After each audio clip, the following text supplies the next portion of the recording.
Em linhas gerais, investimentos de renda variável são aqueles cujo retorno é imprevisível no momento do investimento. O valor varia conforme as condições de mercado e, consequentemente, a remuneração que as aplicações oferecem seguem esse mesmo princípio. É o oposto dos investimentos de renda fixa. Nesse caso, o cálculo da remuneração é previamente definido e conhecido desde o momento da aplicação. Basta pensar no funcionamento dos títulos públicos negociados no Tesouro Direto.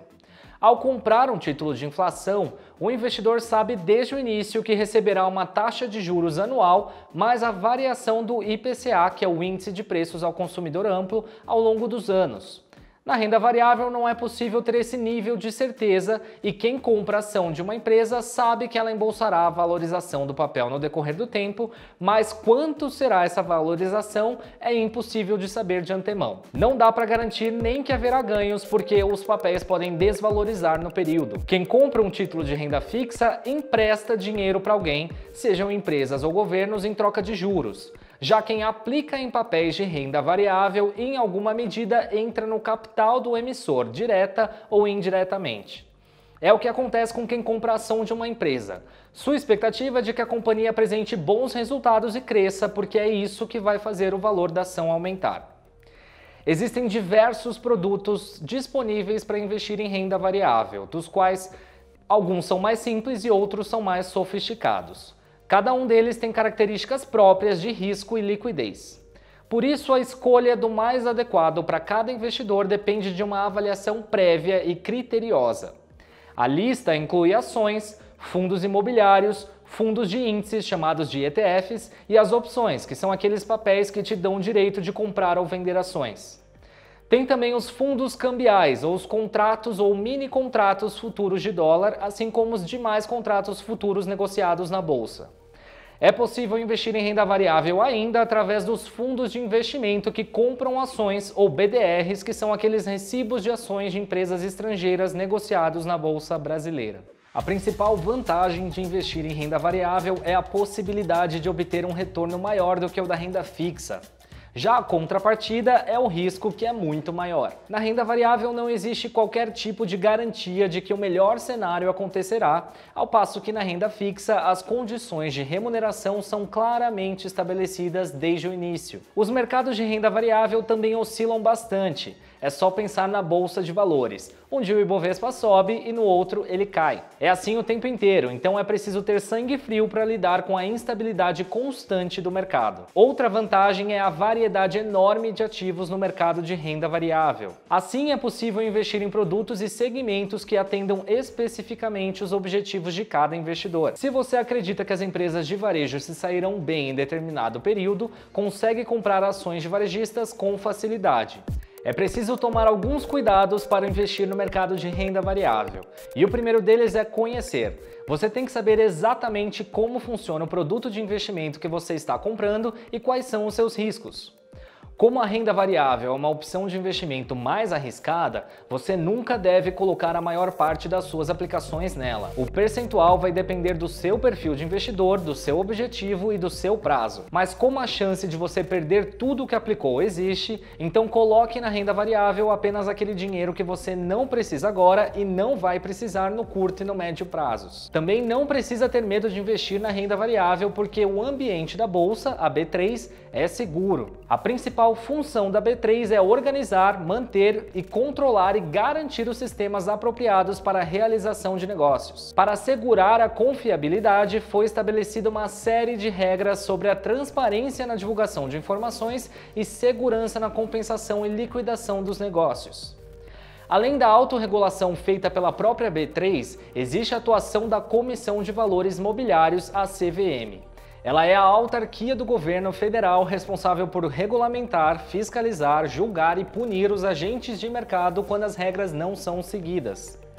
Para proteger os investidores no dia a dia dos negócios, há também o mecanismo do ressarcimento de prejuízo, o MRP. Ele assegura o ressarcimento de até R$120 mil por prejuízos causados por corretoras, distribuidoras e agentes autônomos.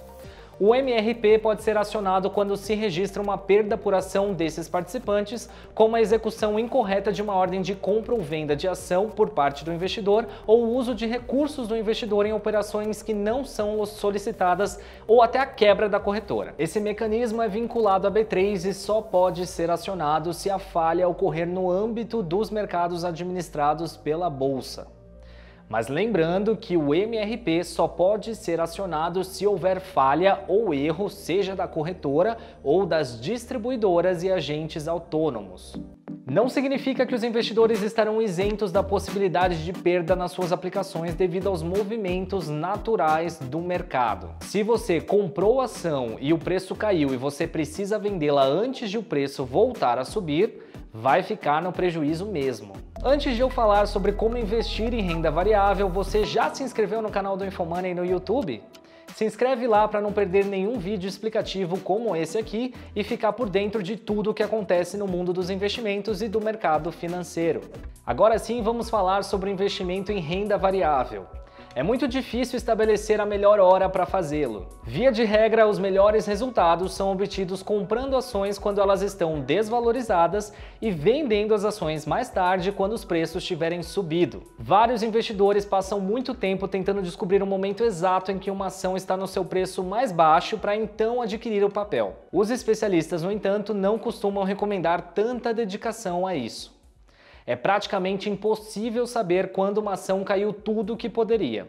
É possível fazer operações de curto prazo quando você compra e vende ações pouco tempo depois, mas isso amplia o risco de perda e é indicado apenas para quem tem bastante conhecimento do mercado. No geral, os investidores pessoas físicas compram produtos de renda variável com foco no longo prazo. Se você for comprar ações na bolsa, por exemplo, vale olhar os fundamentos da empresa, as perspectivas para o negócio daqui a alguns anos, a concorrência, entre outras coisas. Os analistas das corretoras e os agentes autônomos podem ajudar você a tomar essa decisão. Este é o trabalho deles e eles estão olhando o mercado o tempo todo para isso. Eles vão ajudar você a saber quanto das suas aplicações pode ser investido em renda variável, levando em conta o seu colchão de emergência, o seu perfil e os seus objetivos. Eles vão te orientar sobre a diversificação, que é importantíssima.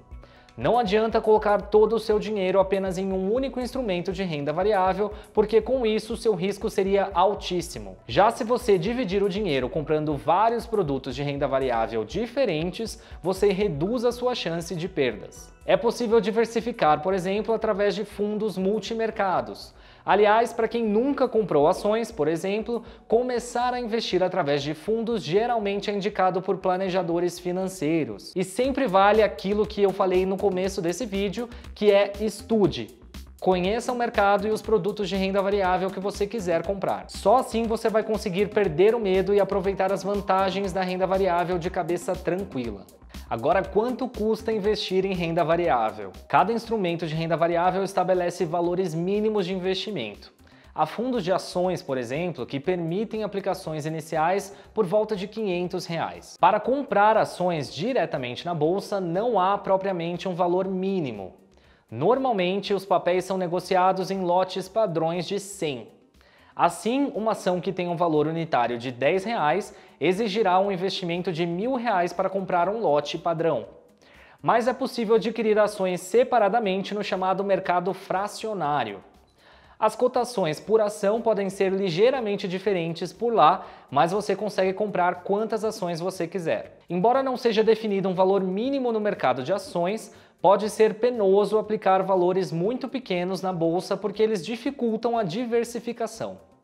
Nesse caso, pode ser mais interessante optar por um fundo de ações. Outro detalhe são os custos. Para negociar ações, o investidor paga uma taxa de corretagem à corretora que fez a intermediação da operação. Essa taxa varia de instituição para instituição, mas costuma oscilar entre R$ 10 e R$ 20 no home broker. Embora não pareça alto, esse valor pode significar muito diante de um investimento pequeno. Para compensar esse custo, é preciso que os papéis valorizem muito, o que nem sempre acontece. Além disso, os investimentos em renda variável estão sujeitos ao imposto de renda. No caso das ações, a alíquota é fixa e de 15% sobre os ganhos obtidos com as operações. Porém, o investidor é isento do IR se realizar vendas menores do que R$20 mil por mês. Mas atenção, se você comprar e vender uma ação no mesmo dia, aí a alíquota de IR sobe para 20%. E é importante você considerar todos os custos envolvidos na operação antes de vender os seus ativos. Se você gostou desse vídeo, dê seu like e compartilhe. E se você estiver no YouTube, se inscreva no canal do InfoMoney para não perder nenhum dos próximos vídeos e deixe suas sugestões nos comentários.